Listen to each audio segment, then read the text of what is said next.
আসসালামু আলাইকুম। শুভেচ্ছা নিন। নিউ ঢাকা রোড,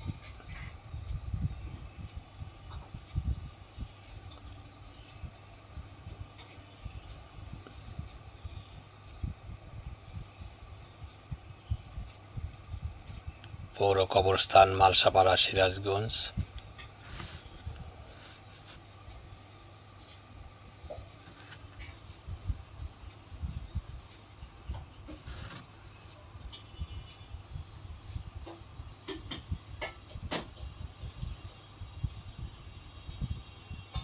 কবরস্থান, মাদ্রাসা, কওমি ও হেফজ,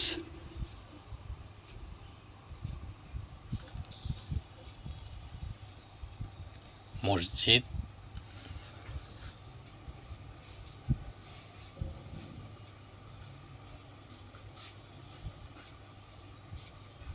কবরস্থানের এই দেয়ালের পাশেই বরাবর বাজার স্টেশন হইতে যমুনার পার পর্যন্ত রেল লাইন ছিল। সেখানে স্টিমার ঘাট ছিল। জগন্নাথগঞ্জ ঘাট পর্যন্ত রেলওয়ে ফেরিতে প্যাসেঞ্জার পারাপার হতো।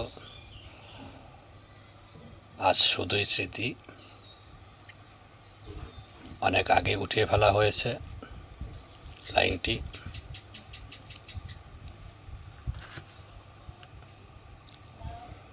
3 এপ্রিল 2025 আজ।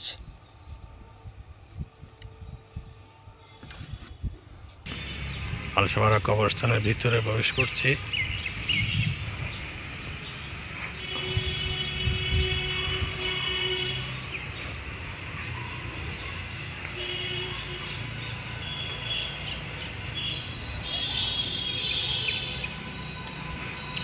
সিরাজগঞ্জ পৌর এলাকার এটি একটি অন্যতম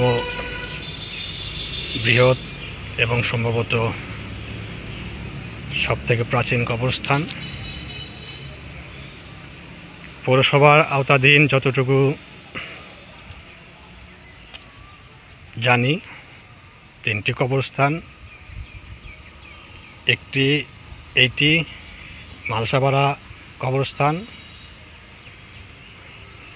মসজিদ দেখতে পাচ্ছেন।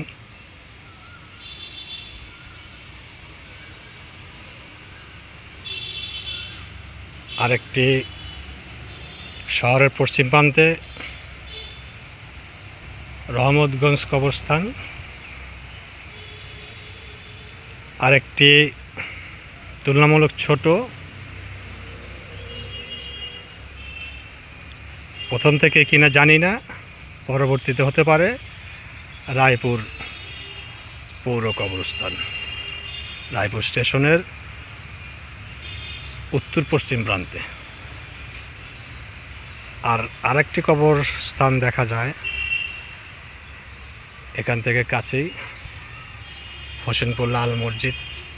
মসজিদের পাশেই, মসজিদ প্রাঙ্গণে লাল মসজিদ কবরস্থান। মূলত লাল মসজিদ কেন্দ্রিক ওইখানে কিছু ফ্যামিলি আছে, তাদের পারিবারিক কবরস্থানই ওইটি।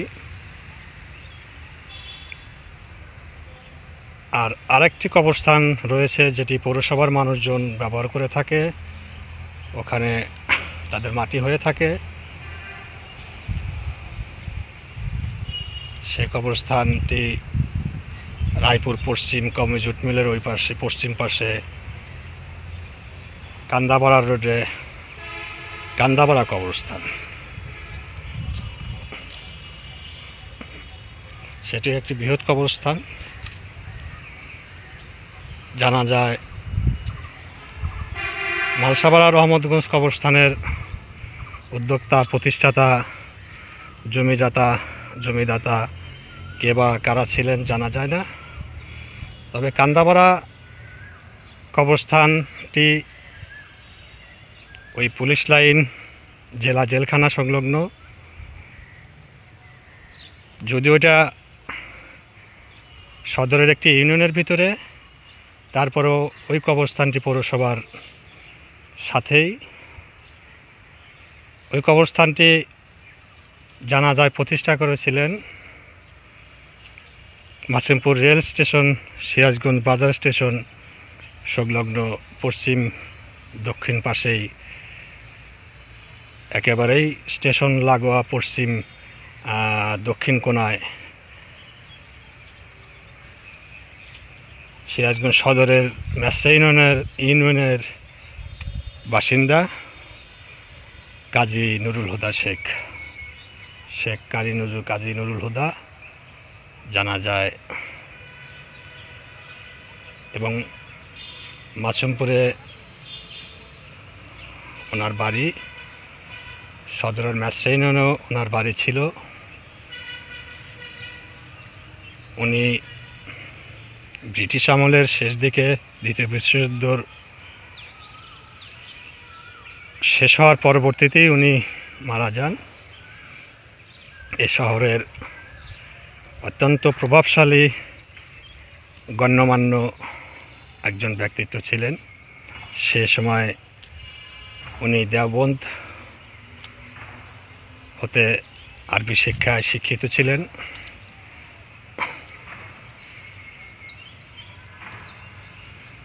তো যাই হোক,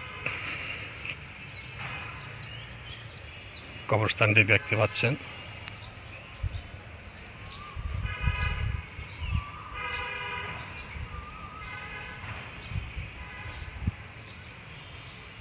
তিন চার দিন আগেই পবিত্র ঈদ উল ফিতর, রমজানের ঈদ চলে গিয়েছে।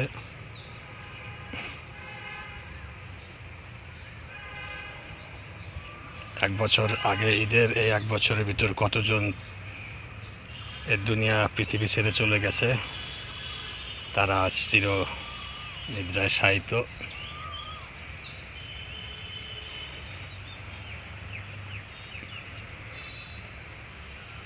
ঈদের দিন, শবে বরাতের দিন, জুমার দিন এবং সাধারণ দিনেও অনেকেই কবর, আত্মীয়স্বজন থাকে, আত্মীয়স্বজন ছাড়াও অনেকে কবর জিয়ারত করতে আসেন। কবর জিয়ারত করা একটি খুবই ভালো কাজ।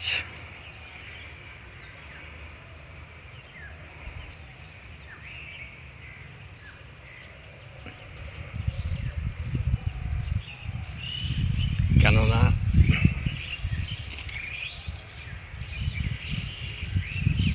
কবর জিয়ারত করলে মানুষ বুঝতে পারে ধরাধাম বসুন্ধরায় কি করতে হবে, কিভাবে চলতে হবে,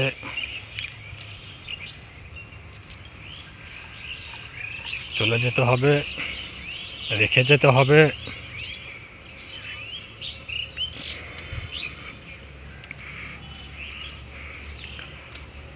কবরস্থানের পূর্ব প্রান্তের পায়ে হাঁটা পথ, এখানেও কবর রয়েছে। সব জায়গায় কবর, এই রাস্তাগুলোর নিচ দিয়েও কবর। কবর ছাড়া তো আর কোনো জায়গা নেই। যে কবরগুলো দেখতে পাচ্ছেন, এখানেও কয়েক স্তরের কবর দেওয়া হয়েছে। সব কিছু মিলে একটি মানুষের সম্ভবত 1 বছর মাটির নিচে হাড়গোড় শেষ পর্যন্ত থাকে। তবে এর ভিতর অনেকেরই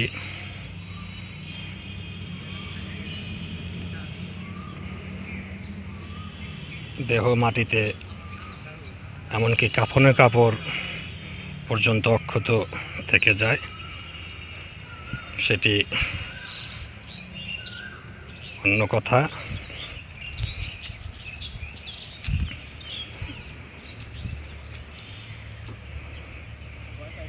একটি কবর, মারা গিয়েছেন হয়তো কেউ,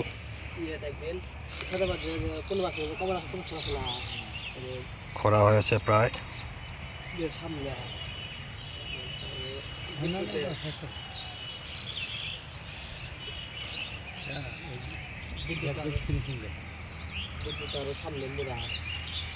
বৃষ্টি নেই, এখন শুষ্ক। তবে যখন বৃষ্টি হয় তখন কবর দেওয়া, কবর খোঁড়া কবর দিতে আসা মানুষ অনেক কষ্ট তাদের হয় তখন। অল্প অল্প করে একটু বানায় আগে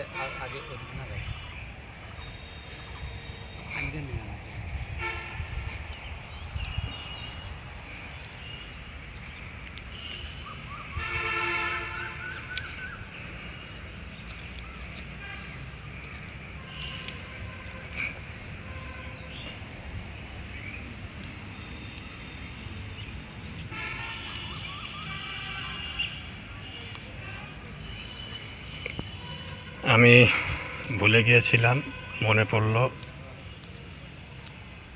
যারা জীবিত আছেন তাদেরকে সালাম দিয়েছি। আসলে কবরবাসীও সালাম পাবে। আসসালামু আলাইকুম হালাল কবর। সালাম মৃতদের জন্য চালু থাকে। জানা যায় মাটিতে দেহ যতই মিশে যাক, যতই হারিয়ে যাক, যাই হোক না কেন, যার যেখানে কবর হয়েছে মানুষ সালাম দিলে অন্তত সে সালামের উত্তর অবশ্যই নিতে পারে। রহস্যময় জগৎ, সব কিছুই রহস্যময়। বিজ্ঞান দিয়ে সবই প্রমাণিত নয়, সম্ভবও নয়।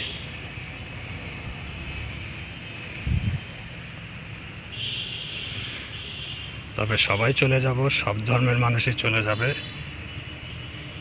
কেউ বেঁচে থাকবে না। এটি সত্য, মহান সৃষ্টিকর্তার সত্য।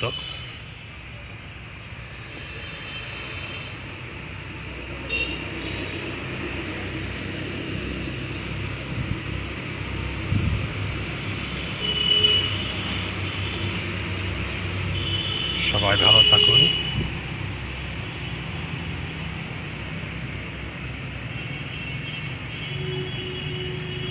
এখন বাজে 4টা 24 মিনিট। ধন্যবাদ।